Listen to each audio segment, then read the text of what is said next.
Hello everyone. So today we will see about topic name that is embryology. What is the definition of embryology?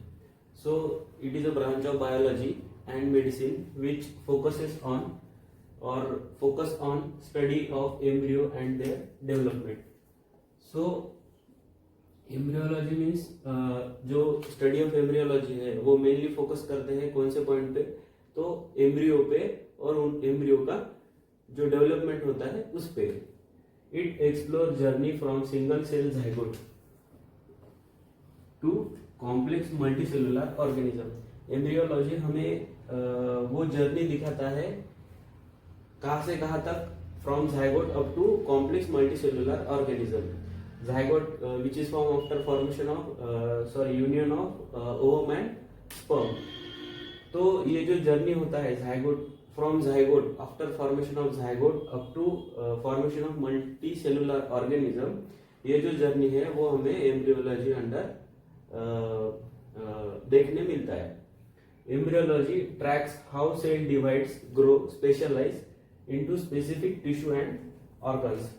Embryology ये सब track करता है कि कैसे cell divide होते हैं, कैसे सेल डेवलप होते हैं, कैसे सेल ऑर्गेनाइज होते हैं, या फिर वो कैसे अलग अलग टिश्यू में उनका फॉर्मेशन होता है, और अलॉन्ग विथ ऑर्गन अलग अलग सेल से लेके टिश्यू तक, टिश्यू से लेके ऑर्गन तक, ये जो इनका जर्नी है फॉर्मेशन का वो एम्ब्रियोलॉजी के अंडर आता है.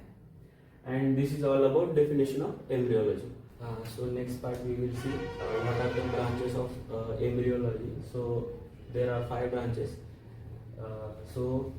We will see first one, that is descriptive embryology. What is meant by descriptive embryology? That it focuses on observing and documenting the physical changes that occur during development. So जो भी changes during development दिखते हैं उनको observe करना और उनको document करना, ये किसके अंदर आता है? डिस्क्रिप्टिव एम्ब्रियोलॉजी के अंदर आता है. Now comparative embryology. Comparative embryology it compares embryological development of 2 different species. 2 different species के अंदर जो भी एम्ब्रियोलॉजिकल डेवलपमेंट है उनका कंपैरिजन करना, वो किसके अंदर आता है? Comparative embryology. Experimental embryology. Experimental embryology it involves experiment on embryo. जो भी एक्सपेरिमेंट एम्ब्रियो के ऊपर होते हैं वो एक्सपेरिमेंटल एम्ब्रियोलॉजी के अंडर आते हैं. Chemical embryology. Chemical embryology means it dives into instruction manual of development, uses biochemical and molecular technique to study how gene, protein and chemical signal triggers. So in chemical engineering, all these there is use of biochemical and molecular technique to study more about embryos. Now teratology. So the study of abnormal development and congenital malformation.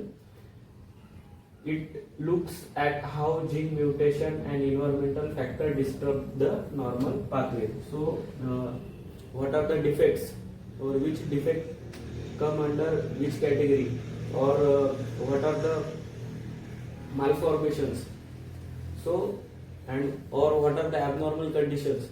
To study all that abnormal condition and malformation, it comes under teratology, and it looks how gene mutation and environmental factors, जो भी external factor है वो कैसे disturb करते हैं normal pathway को, ये सब टेरेटोलॉजी के अंदर आता है.